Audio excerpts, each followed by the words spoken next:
எலெக்ஷனுக்கு வேற இன்னும் சரியா 6 நாள் தான் இருக்கு. இவங்க நடந்துக்கிறதே பண்றதெல்லாம் பார்த்தா ஏதோ பெரிய சம்பவம் நடக்க போகுதுன்னு மட்டும் தெரியுது. ஒரு பக்கம் என்னடானா முதல்வர் ஸ்டாலின் அவர்கள் வந்து மசோதா காப்பி இருக்குல்ல, மசோதாவோட ஜெராக்ஸ் அதை வந்து போட்டு எரிக்கிறாரு. இன்னொரு பக்கம் என்னடான்னு பார்த்தா விஜய் அவர்கள் மேல வந்து அடுத்தடுத்து பார்த்தீங்கன்னா 3 எஃப்ஐஆர் வழக்கு விழுந்துட்டு இருக்கு. இன்னொரு பக்கம் பார்த்தோம்னா மக்களுக்கு வந்து 10,000 டோக்கன் 8,000 டோக்கன் வந்து விநியோகம் பண்ணாங்க அப்படின்னு தமிழ்நாடு ஃபுல்லாகவே எலெக்ஷன் சம்மந்தமாக ஒரே பரபரப்பு செய்தியாகவே போயிட்டு இருக்கு. இந்த மாதிரி செய்தி எல்லாமே பார்த்தீங்கன்னா எலெக்ஷனை வந்து நடக்காம பாதிப்பு ஏற்படுத்துமா அப்படின்ற ஒரு சந்தேகம் தான் போயிட்டு இருக்கு. ஒரு சில தொகுதிகளில் வந்து இந்த டோக்கன் விநியோகம்லாம் பார்த்தீங்கன்னு வச்சுக்கோங்களேன், 8,000 10,000 சொல்லிட்டு டோக்கனை கொடுத்துட்றாங்க. அந்த டோக்கனை வச்சு நம்ம என்ன பண்ணோம், குறிப்பிட்ட சில கடைகள் அவங்க சொல்லுவாங்க சரிங்களா, அந்த குறிப்பிட்ட சில கடைகள்லாம் போயிட்டு நம்ம பொருளாவோ கேஷாவோ நமக்கு எது வேணுமோ வாங்கிக்கலாம். 8,000 டிஎம்கேல வந்து டோக்கன் தராங்க, ஏடிஎம்கேல வந்து கியூஆர் கோடு ஸ்கேனர் தராங்க, பிளாஸ்டிக்ல ஏதோ சம்திங் அந்த மாதிரி தராங்க. நானும் தான்டா இருக்கேன், எனக்கும் இது வரைக்கும் எவனுமே தரலையே, யாருமே தரலையே, சாரி ஒரு ஃப்ளோவில் எவனுமே அப்படின்னு வந்துருச்சு, பெருசாக எடுத்துக்காதீங்க, யாருமே தரலையே எனக்குமே. இன்னொரு பாசிட்டிவான விஷயம் என்னன்னா 85 வயசுக்கு மேல இருக்க முதியோர்கள், ஊனமுற்றவர்கள் இவங்கெல்லாம் இருக்காங்கல்ல, அவங்களுக்கு எல்லாத்துக்குமே வந்து டைரக்டா வீட்டுக்கே வந்து இன்னையிலேருந்தே அது ஸ்டார்ட் ஆகுது. சென்னையிலலாம் பார்த்தீங்கன்னா டைரக்டா வீட்டுக்கே வந்து அவங்களோட ஓட்டு வந்து யாருக்கு போடுறாங்க அப்படின்றத வீட்டுக்குள்ளேயே வச்சு மறைமுகமாக யாருக்கும் தெரியாமல் வீடியோ ரெக்கார்ட் பண்ணி சீக்கிரட்டாக அதுக்கான தேர்தல் அதிகாரிகள் போலீஸ் அவங்களோட காவல் மூலயமாலாம் வந்து ஓட்டை வந்து வாங்கிட்டு இருக்காங்க. இந்த மாதிரி விஷயங்கள்லாம் இன்ட்ரெஸ்டிங்காக போயிட்டு இருக்கு. தமிழ்நாட்டில் என்னென்ன நடந்துட்டு இருக்குன்றதை பற்றி இன்னைக்கு இந்த 4 டாபிக் பற்றி நம்ம ரொம்ப டீப்பாக டிஸ்கஸ் பண்ண போகிறோம். வீடியோ ஃபுல்லாக பாருங்க. ஐம் வெற்றி, உங்களை வாய்ஸ் ஆஃப் வெற்றி சேனலுக்கு வரவேற்கிறேன். யுனைடெட் ஃபார் ட்ரூத், உண்மை ஏறிய வாருங்கள்.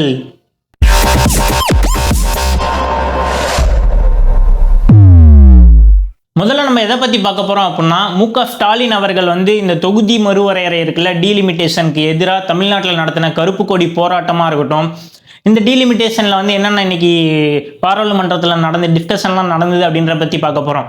ஓகேங்களா, ஃபர்ஸ்ட் டீலிமிட்டேஷன் அப்படின்னா என்னென்னு பார்த்துடலாம். ஆல்ரெடி நேற்று வீடியோவில் இந்த டீலிமிட்டேஷன் பற்றி நான் ஃபுல்லாக எக்ஸ்பிளைன் பண்ணியிருந்தேன். தெரியாதவங்க ஆல்ரெடி உங்களுக்கு ஃபுல்லாக அதை பற்றி ப்ரீஃபாக தெரிஞ்சுக்கணும்னு நினச்சிங்க அப்படின்னா நேற்று போட்ட வீடியோ நம்ம சேனலில் இருக்குது, போய் பாருங்கள். இங்கே மேலே ஐ பட்டன்லையும் தரேன். இல்லை அப்படின்னா இப்போ கொஞ்சம் ஷார்ட்டாக ஒரு சும்மா 2 மினிட்ஸில் சொல்லி முடிச்சிடறேன். ஸோ தெரியாதவங்களுக்கு தெரிஞ்சுக்கலாம், ஈஸியாக இருக்கும், அதுக்காக சொல்கிறேன். ஆக்சுவலாக டீலிமிட்டேஷன் என்னன்னா 1976 சென்ட்ரல் கவர்மெண்ட் என்ன சொல்லியிருந்தாங்க, அதாவது இந்திய அரசாங்கம் என்ன சொல்லியிருந்தாங்கன்னா, எல்லா மக்கள்கிட்டையுமே வந்து முடிஞ்ச அளவுக்கு மக்கள் தொகையை வந்து கம்மி பண்ணுங்க, அப்போ தான் இந்தியாவில் இருக்க வளங்கள் எல்லாமே நாட்டு மக்களுக்கு வந்து பத்தும், முடிஞ்ச அளவுக்கு குடும்ப கட்டுப்பாடு பண்ணுங்க, நல்லா படிங்க, உங்களோட ஸ்டேட்டோட வளர்ச்சிக்கு வந்து நல்லா செயல்படுங்க, நல்லா ஸ்டேட்டோட வளர்ச்சிக்கு வந்து நல்லா உதவுங்க அப்படின்ற மாதிரி சொல்லியிருந்தாங்க. இதை கேட்டு நம்ம தமிழ்நாடு பார்த்தீங்கன்னா, தமிழ்நாடு மட்டும் இல்லை, கேரளா, கர்நாடகா, இந்த சவுத் சைடில் இருக்க ஃபுல்லாக ஸ்டேட்டுமே பார்த்தீங்க, எல்லா ஸ்டேட்டுமே பார்த்தீங்கன்னா நல்லாவே சூப்பராக வளர்ந்து வந்துட்டு இருந்தாங்க. இதுவே நார்த் சைடு போனோம்னு வச்சுக்கோங்களேன், இந்த பீகார், உத்தரப்பிரதேஷ், ஒரிசா இந்த மாதிரி ஸ்டேட்லலாம் வந்து மக்கள் தொகையை வந்து கண்ட்ரோல்டே பண்ணாமல் நிறைய மக்கள் தொகை வந்து அதிகமாயிட்டாங்க இந்த 54 வருஷத்தில். ஸோ இப்போ வந்து இந்திய அரசாங்கம் என்ன சொல்கிறாங்க அப்படின்னா, அங்கெல்லாம் வந்து மக்கள் தொகை வந்து அதிகமாக இருக்குது, அதனால் வந்து அவங்களுக்கு வந்து எம்பி சீட் வந்து ஆக்சுவலாக எம்பி சீட் என்னன்றது பார்த்தீங்கன்னா, இப்போ நம்ம நாட்டுக்கு ஒரு பிரச்சனை அப்படின்னா அதை வந்து நம்ம யார்கிட்ட சொல்லணும் அப்படின்னா இந்தியாட்ட தானே சொல்லணும். ஏன்னா இந்தியா வந்து நம்ம இந்தியாவுக்குள்ளே தானே நம்ம இருக்கோம் தமிழ்நாடுன்றது, அதே மாதிரி ஒவ்வொரு ஸ்டேட்டும் இந்தியாவுக்குள்ளே இருக்குல்ல.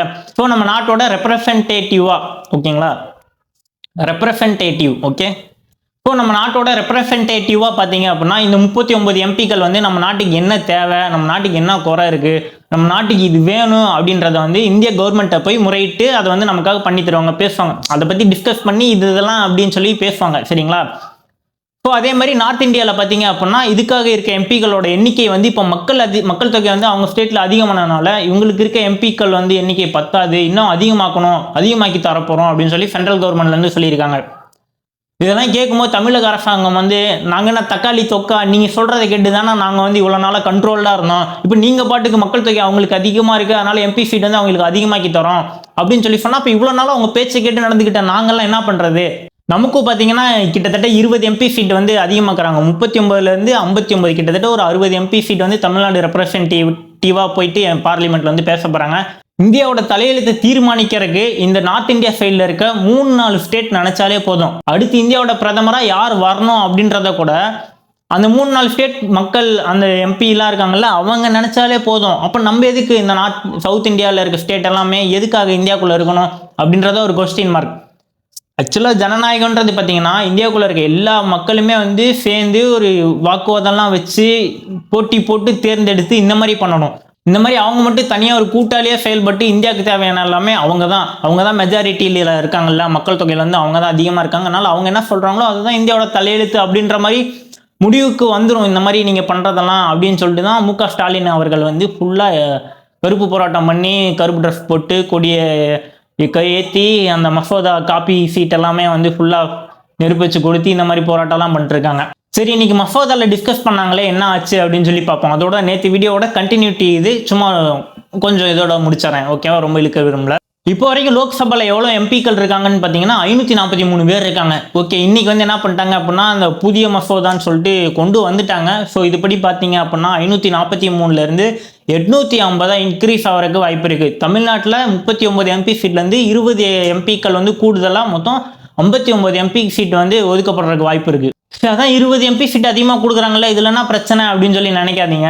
நமக்கு 20 எம்பி சீட் அதிகமாக கொடுத்தா உத்தரப்பிரதேசத்துக்கு எவ்வளோ திரும்ப கொடுக்குறாங்க? 60 எம்பி சீட்டு தராங்க. எங்கே இருக்குது பார்த்துக்கோங்க. இப்போ 2 பேர் இருக்கோம், என்கிட்ட என் பின்னாடி ஒரு 10 பேர் இருக்காங்க, ஓகேங்களா? அதே மாதிரி ஒருத்தன் இருக்கான், அவன் பின்னாடி பார்த்தீங்கன்னா ஒரு 100 பேர் இருக்காங்க. யார் சொல்கிறத வந்து ஒருத்தங்கள்ட்ட ஒரு கூட்டமாக போய் நாங்கள் வந்து சொல்கிறோம் இந்த மாதிரி எங்களுக்கு பிரச்சனை இருக்குது அப்படின்னு சொல்லி சொன்னால் என் பின்னாடி இந்த 11 பேர் சொல்கிறது கேட்பாங்களா, இல்லை அந்த 101 பேர் இருக்கிறது சொல்கிறது கேட்பாங்களா? எங்கே மெஜாரிட்டி இருக்கோ அங்கே தானே கேட்பாங்க. தமிழ்நாட்டோட நிலைமையே அச்சஸ்ஃபுல்லாக இதே மாதிரியே தான் இருக்குது. மு.க. ஸ்டாலின் அவர்கள் என்ன சொன்னாங்கன்னா, இது வந்து கூட்டாட்சி தத்துவத்திற்கு வந்து எதிரானதான் நீங்கள் செயல்பட்டு இருக்கீங்க, இது வந்து நல்லதே கிடையாது அப்படின்னு சொல்லி ரொம்ப பகிரங்கமாக போராட்டம்லாம் பண்ணிட்டு இருக்காங்க.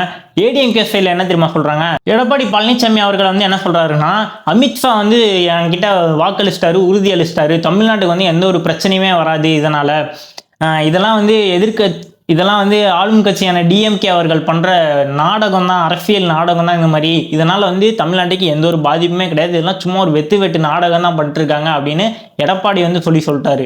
பிஜேபி சைட்ல இருந்து என்ன சொல்றாங்கன்னா, பெண்களுக்கான இடஒதுக்கீடுக்கு முக்கியத்துவம் கொடுத்து நாங்கள் வந்து இந்த மசோதா வந்து இயற்றியிருக்கோம், அதனால பெண்களுக்கு வந்து ரொம்ப முக்கியத்துவம் தரணும்னு நினைக்கிறோம், அதனால தான் நாங்கள் இந்த மாதிரி பண்ணியிருக்கோம் அப்படின்ற மாதிரி சொல்றாங்க. இப்போ வரப்போற எலெக்ஷன் இருக்குல்ல, சட்டமன்ற தேர்தல், இது வந்து அடுத்து தமிழ்நாட்டோட யார் முதல்வரோ இல்லை அடுத்து இந்தியாவோட யார் பிரதமரோ அப்படின்னு மட்டும் தீர்மானிக்கக்கூடிய விஷயம் கிடையாது, தமிழ்நாட்டோட தலையெழுத்தை தீர்மானிக்க வேண்டிய விஷயம்.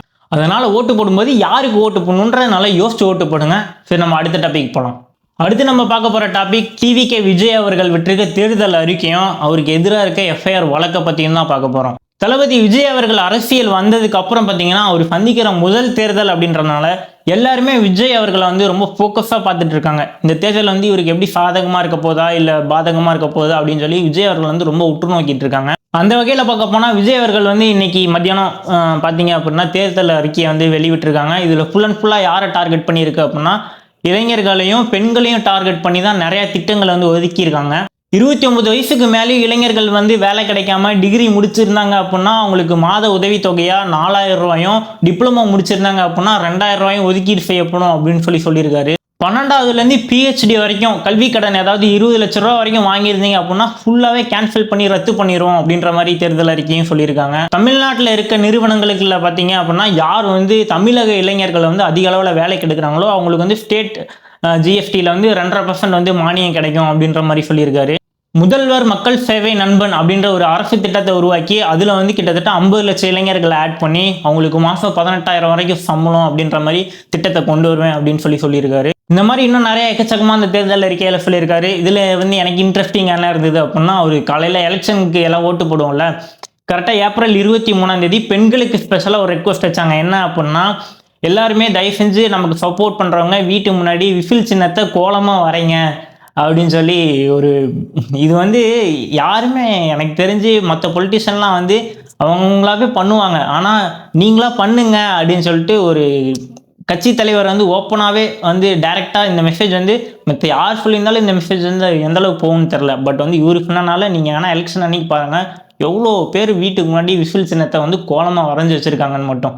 நான் சப்போர்ட் பண்ணுறேன்னு நினச்சிக்காதீங்க, இவர் சொன்னதான் சொல்கிறேன். இவர் சொல்கிறத கேட்குறதுக்கு அவ்வளோ பேர் இருக்காங்க. அது வந்து தற்கொலை கூட்டம்னு நீங்கள் சொல்லட்டும், இல்லை எப்படி வேணால் சொல்லுங்கள். ஆனால் வந்து இவங்க பின்னாடின்னு பார்த்தீங்கன்னா இளைஞர்களும் சரி பெண்களும் சரி அவ்வளோ பேர் கூட்டமாக குவிகிறாங்க. ஸோ அவர் என்ன சொன்னாலும் கேட்கறதுக்குன்றதுக்கு வந்து ஆள் வந்து அவ்வளோ பேர் இருக்காங்க. ஸோ இதெல்லாம் நம்ம கண்ணால் பார்ப்போம். ஏப்ரல் 23 பார்க்கலாம். அடுத்து விஜய் அவர்கள் மேலே பாய்ஞ்ச எஃப்ஐஆர் வழக்கை பற்றி பார்க்கலாம். நேற்று, அதாவது ஏப்ரல் 15 வந்து அவர் மேலே 3 எஃப்ஐஆர் வழக்கு போட்டிருக்காங்க. சென்னையில் இருக்க டி நகர், வேப்பேரி, நுங்கம்பாக்கம் இந்த 3 இடத்துல அவர் நடத்தின ரோட் ஷோ மூலயமா தான் வந்து இவர் மேலே வழக்கு போட்டிருக்காங்க. என்ன காரணம் அப்படின்னு பார்த்தீங்கன்னா, தேர்தல் ஆணையம் மாடல் கோட் ஆஃப் கண்டக்ட் விதிமுறைப்படி பார்த்தீங்கன்னா அதிக அளவில் கூட்டம் சேர்த்தது, ஆம்புலன்ஸ் வழிவிடாதது, தேர்தல் டைமுக்கு மேலே வந்து ரோட் ஷோவில் ஈடுபட்டது அப்படின்னு சொல்லிட்டு டி நகர் வேட்பாளர் ஆனந்த் அவர்கள் மேலேயும், 1000 விளக்கு வேட்பாளர் ஜேசிடி பிரபாகரன் அவர்கள் மேலேயும், எழும்பூர் வேட்பாளர் ராஜ்மோகன் அவர்கள் மேலேயும் எஃப்ஐஆர் வழக்கும் போட்டிருக்காங்க. திமுக, அதிமுக இந்த 2 மிகப்பெரிய ஜெயின் பெரிய மாமிச மலை கட்சிகள்லாம் இருக்கும்போது விஜய் அவர்கள் மாதம் பார்த்தீங்கன்னா இந்த 2500 ரூபா பெண்களுக்காக கொடுப்போம் அப்படின்னு சொல்லியிருக்கிறது மாதம் 30,000 ரூபா வருது. கிட்டத்தட்ட 30,000 ரூபா தான் வருது. இதை பற்றி நீங்கள் என்ன நினைக்கிறீங்க? இது வந்து ஒர்க் அவுட் ஆகுமா அப்படின்றத மறக்காமல் கமெண்ட் பண்ணுங்கள். தேர்தலுக்கு இன்னும் சரியாக கரெக்டாக 6 நாள் இருக்கும்போது விஜய் அவர்கள் மேலே இந்த மாதிரி அடுத்தடுத்து வழக்கு போடுறது இவருக்கு வந்து சாதகமாக, அதாவது பாதகமாக அமையுமா, இல்லை வந்து இதவே வந்து அவர் மேலே ஒரு பரிதாபப்பட்டு ஒரு பரிதாப வாக்காவே வந்து இவர் இதை வந்து நிறைய எடுத்துக்குவாரா அப்படின்னு என்ன நினைக்கிறீங்க? உங்கள் தாட் என்னன்றதையும் கமெண்ட் பண்ணுங்கள். அடுத்து நம்ம பார்க்க போகிற டாபிக் வந்து இந்த 8,000 ரூபா கூப்பன், 10,000 ரூபா கூப்பன். பொதுவாக தேர்தல்னாலே பணப்பட்டுவாடா, அதாவது எலெக்ஷன் அந்த கட்சிக்காரங்கெல்லாம் பார்த்தீங்கன்னா பணப்பட்டுவாடா வந்து நிறைய இடத்துக்கு பணம் வந்து புழங்குன்றது எல்லாத்துக்குமே தெரியும். ஆனால் தேர்தல் ஆணையத்துக்கும் சரி, ஹைகோர்ட்டுக்கும் சரி, ஆனால் டிஜிட்டல் லெவல்லலாம் பண பரிவர்த்தனை பண்ணுற அளவுக்கு இவங்க இப்போ வளர்ந்துட்டாங்களா அப்படின்றது இப்போ தான் அவங்களுக்கே தெரிய வந்திருக்கு. முன்னாடியெல்லாம் வந்து டைரெக்டாக காசு கொடுப்பாங்க. இப்போல்லாம் என்ன பண்ணுறாங்கன்னா, தேர்தல் ஆணையத்தோட கெடுபிடி வந்து ரொம்ப அதிகமாக இருக்குது அப்படின்றனால டிஎம்கே சைடில் என்ன பண்ணுறாங்க அப்படின்னா, ஒரு 8,000 ரூபாய்க்கான கூப்பன், அது வந்து ஒரு கியூஆர் கோடு மாதிரி பிரிண்ட் அடிச்சு விட்டு மக்கள்கிட்ட வந்து அப்படியே பட்டுவாடா பண்ணிட்டு, இதை வந்து நாங்கள் குறிப்பிட்ட சொல்கிற இடத்த கடையில் போயிட்டு நீங்கள் கொடுத்தீங்க அப்படின்னா உங்களுக்கு காசாக வேணாலும் காசாக வாங்கிக்கலாம், இல்லை பொருளாக வேணாலும் நீங்கள் பொருளாக வாங்கிக்கலாம் அப்படின்ற மாதிரி அந்த மாதிரி கொடுத்துட்டு இருக்காங்க. ஏடிஎம்கே சைடில் வந்து என்ன பண்ணுறாங்க அப்படின்னா 10,000 ரூபாய்க்கான டோக்கன் தராங்க. பாருங்க எந்த அளவுக்கு வளர்ந்துட்டாங்க அப்படின்னு. ஹைகோர்ட்டில் வந்து இது சம்மந்தமாக நிறைய பேர் வந்து புகார் அளித்ததுனால ஹைகோர்ட் வந்து இன்னும் இந்த மாதிரிலாம் நடந்துட்டு இருக்கா அப்படின்னு சொல்லிட்டு இது ஹைகோர்ட்டில் வந்து இதை வந்து அவசரமான கேஸாக எடுத்துக்கிட்டு நாளைக்கே வந்து இதை வந்து விசாரிக்கிறாங்க. யாரெல்லாம் தப்பு பண்ணியிருக்காங்களோ அவங்க வந்து பதவியில் வந்து தூக்கணும் அப்படின்ற மாதிரிலாம் சொல்லியிருக்காங்க. நாளைக்கு இதை பற்றி என்ன ரிசல்ட் வரப்போகுது அப்படின்றத பொறுத்து இருந்து பார்ப்போம். மக்களே, ஒரு கட்சிக்காரங்க வந்து 10,000 ரூபா கொடுக்குறாங்க எலெக்ஷன் அப்போ அப்படின்னா, எலெக்ஷன் முடிஞ்சு சப்போஸ் அவன் ஜெயிச்சிட்டாங்கன்னு வச்சுக்கோங்களேன், அந்த 10,000 ரூபா கொடுத்த காசை திருப்பி எத்தனை மடங்கு அதிகமாக சம்பாதிப்பாங்க அப்படின்றத யோசிச்சு பாருங்க. இப்போ காசு குடிக்கிறாங்க அப்படின்னு சொல்லிட்டு கண்ண மூடி யாருமே ஓட்டு போட்டுறாதீங்க. நல்லா யோசிச்சுக்கோங்க. காசை வாங்கிக்கோங்க. காசை, ஏன்னா நம்ம காசு தான், நமக்கு ஃப்ரீயாக கொடுத்தா யார் வேணான்னு சொல்ல போகிறாங்க. காசை வாங்கிக்கோங்க. பட் ஓட்டுன்றது நம்ம உரிமை. ஃப்யூச்சரில் நம்ம காலம்லாம் முடிஞ்சிச்சுன்னு வச்சுக்கோங்களேன். இப்போ இளைஞர்கள் காலம் அடுத்து வந்துட்டு இருக்கு. எங்களை மாதிரி 2K கிட்ஸும் இன்னும் ஃப்யூச்சரில் இன்னும் வரப்போகிற அடுத்த சந்ததிக்கான தலைமுறைக்கான தேர்தல் வந்து வர ஆரம்பிச்சிருச்சு. ஸோ வந்து யோசிச்சு நல்லா வாக்களிங்க. யார் வரணும்? தமிழ்நாட்டை வந்து இந்த ஏடிஎம்கே, டிஎம்கே மட்டும்தான் மாற்றி ஆளணுமா? புதுசாக வந்திருக்க டிவிக்கேவோ இல்லை நாம் தமிழர் கட்சியோ இல்லை தனித்து போட்டியிட்டா ஏன் பாமக ஜெயிச்சாலும் ஒன்றும் பிரச்சனை இல்லை. இந்த சைடு தேமுதிக கூட தனித்து போட்டியிட்டா அவங்களும் ஜெயிச்சு வரலாம். யார் வேணால் வரலாம். பட் வந்து இந்த திமுகவும் அதிமுகன்றது கிட்டத்தட்ட தமிழக வரலாற்றில் 75 வருஷமாக இவங்களே தான் மாற்றி ஆட்சி பண்ணிட்டுருக்காங்க. ஸோ எல்லாருமே ஒரு புது மாற்றம் வேணும்னு நாங்கள் நினைக்கிறோம். இதை பற்றி நீங்கள் என்ன நினைக்கிறீங்க? வேறு யாருக்கா இந்த 2 கட்சி தவிர வேறு யாராவது புதுசாக வந்தால் தானே அவங்க என்ன பண்ணுறாங்க, மக்களுக்கு வந்து என்ன கிடைக்கும் கிடைக்காது அப்படின்றதெல்லாம் நமக்கு தெரியும். அப்போ தானே யார் நல்லவங்க நம்மளால ஜட்ஜ் பண்ண முடியும். நீ இல்லைன்னா இன்னொருத்தன், அவன் இல்லைன்னா நீ அப்படின்னு சொல்லிட்டு அந்த மாதிரி இல்லாமல் நீ இல்லைன்னா இன்னொருத்தன் அடுத்தடுத்து நம்ம போயிட்டே இருக்கணும். அப்போ தான் வந்து தமிழ்நாடு வந்து நல்லபடியாக டெவலப் ஆகும். இந்த 2 பேத்துக்குள்ளேயே நம்ம மாற்றி வாக்கு போட்டுட்டு இப்படியே பண்ணிட்டு இருந்தோம்னு வச்சுக்கோங்களேன், அவங்களுக்குள்ளேயே வந்து சரியாக வராது. ஸோ நல்லா யோசிச்சு முடிவெடுத்து ஓட்டு போடுங்க. ஒருவேளை ஹைகோர்ட் வந்து இந்த கேஸை பற்றி, இந்த டோக்கன் விவகாரத்தை வந்து ரொம்ப சீரியஸாக எடுத்துக்கிட்டு கேஸில் வந்து மாட்டி ஆட்கள்லாம் வந்து பிடிச்சிட்டாங்கன்னு வச்சுக்கோங்களேன், குறிப்பிட்ட ஒரு சில தொகுதியிலலாம் வந்து எலெக்ஷன் வந்து தள்ளி போகிறக்கான வாய்ப்பு இருக்குது. வீடியோ ரொம்ப லென்த்தாக போயிட்டுருக்குன்னு நினைக்கிறேன். கடைசி பாயிண்ட் இதை சொல்லி நம்ம முடிச்சுக்கலாம். கடைசியாக நம்ம வீடு தேடியே பார்த்தீங்க அப்படின்னா வயசான முதியவர்கள்லாம் இருக்காங்களா, 85 வயசுக்கு மேலே இருக்கவங்க, மாற்றுத்திறனாளிகள், அவங்கள தேடி எல்லாமே பார்த்தீங்க அப்படின்னா வீட்டுக்கே வந்து ஓட்டு போடலாம் அப்படின்ற மாதிரி ரைட்ஸ் வந்து தேர்தல் ஆணையம் சம்மந்தமாக வந்து அதுக்கான அதிகாரிகள் ஒரு காவலர் உதவியோட வந்து ஃபுல்லாக வீட்டுக்கே யாருக்கும் தெரியாமல் ஒரு இடத்துல வந்து மறைவாக அந்த இயந்திரம்லாம் வச்சு அவங்க ஓட்டு போடுறது வந்து வீடியோ எடுப்பாங்க. ஆனால் யாருக்கு ஓட்டு போடுறாங்கன்றது அந்த வீடியோவில் நம்மளால் பார்க்க முடியாது. இது ரொம்ப சீக்ரெட்டாக நடக்க போகுது. இந்த மாதிரி வந்து தேர்தல் ஆணையம் வந்து ஆல்ரெடி சென்னையில் வந்து ஸ்டார்ட் பண்ணிட்டாங்க. ஒரு 4 நாள் 5 நாள் வந்து இந்த வாக்குப்பதிவு வந்து எல்லா இடத்துலையுமே தமிழ்நாடு ஃபுல்லாக நடக்கும். நீங்கள் 85 வயசு மேலே யாராவது அவங்க வீட்டில் இருக்காங்க அப்படின்னா தயவு செஞ்சு அவங்களை ஓட்டு போட வைங்க. கவர்மெண்ட் வந்து எவ்வளோ ஸ்டெப் எடுத்து 85 வயசுக்கு மேலே இருக்காங்களே அவங்களும் வந்து ஓட்டு போடணும் அப்படின்னு சொல்லி நினைக்கிறாங்க. ஸோ அவங்களே ஓட்டு போடும்போது அதுக்கு கீழே கம்மியாக இருக்க மக்கள்லாம் வந்து நல்லா தானே இருக்கும், நம்மளாம் நடக்கிற மாதிரி தானே இருக்கும், நம்மளும் போய் ஓட்டு போட்டால் ஒன்றும் தப்பு கிடையாது. ஒருத்தர் சம்மந்தப்பட்ட விஷயம் இல்லை, மொத்த தமிழ்நாடு மொத்த வருங்கால இந்தியா சம்மந்தப்பட்ட விஷயம். ஸோ எல்லாமே யோசித்து வாக்களித்து யோசித்து ஓட்டு போடுங்க ஏப்ரல் 23ஆம் தேதி. ஸோ அவ்வளோதான் இந்த வீடியோ. தெரியாத உண்மை தெரிஞ்சுக்க வாய்ஸ் ஆஃப் பெட்டி சேனலுக்கு சப்ஸ்கிரைப் பண்ணுங்கள். ஸோ வாய்ஸ் ஆர்மி உங்கள் தாட் என்ன மறக்காமல் கீழே கமெண்ட் பண்ணுங்கள். இப்போ நான் கிளம்புறேன், அது வரைக்கும் பாய்.